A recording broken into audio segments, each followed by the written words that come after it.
আপনি আমাদের তল্লাশি করার ব্যবস্থা করুন, যদি বাঁশিটা পাওয়া যায়।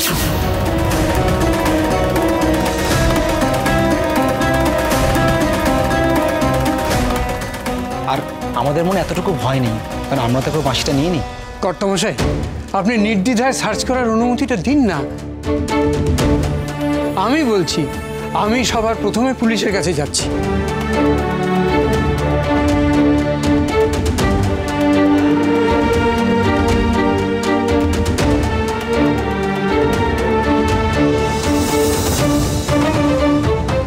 আমাকে মার্জনা করবেন আচার্য মশাই, বাড়ির সুরক্ষার কথা মাথায় রেখে আমাকে এটা করতেই হবে।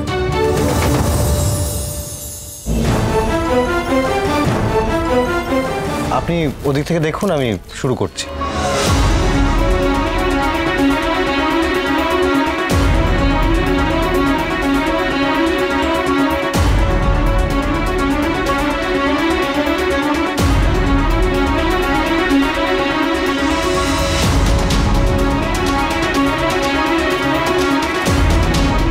হে গোবিন্দ, তুমি তোমার এক লীলা দেখালে, এখন আবার এই কি লীলা দেখাচ্ছ গোপাল?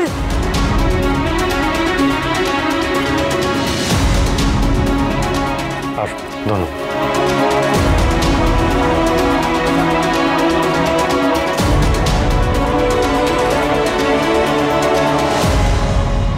কি গোপাল দুধ খেয়ে নিয়েছে? এবার হয় নাকি কখনো? তুমি পুজোর আশীর্বাদী ফুল এনে সবাইকে দিয়ে দাও।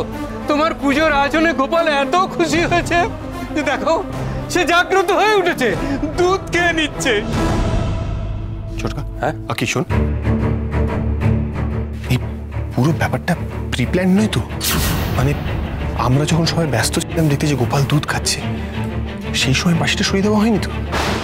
আমি তোকে বলছি, এটা পুরোটা প্রি প্ল্যান এটা।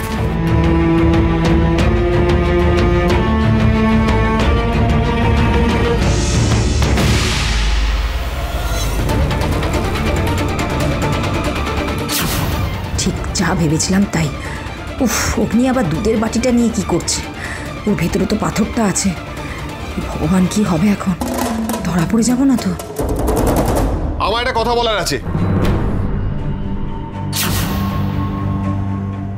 আমি কিছু বললে পরেই তো সবাই বলবে যে ভগবানে বিশ্বাস করি না, তাই এসব কথা বলছি।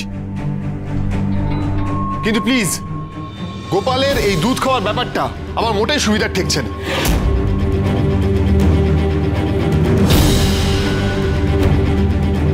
এটা কখনো হতেই পারে না। একবার ভেবে দেখো, একজন ভক্ত ভগবানের কাছে ব্লেসিং চাইতেই পারে, ভগবান তাকে ব্লেস করতেও পারে, কিন্তু একটা মেটালের মূর্তি, সে কি কখনো মানুষের মতো বিহেভ করতে পারে? এটা ইম্পসিবল। প্লিজ বি রেশনাল, একবার ভেবে দেখো পুরো ব্যাপারটা তোমরা। কথা সোম থেকে রবি প্রতিদিন সন্ধ্যে ৭টায় স্টার জলসায় ও ডিজনি প্লাস হটস্টারে।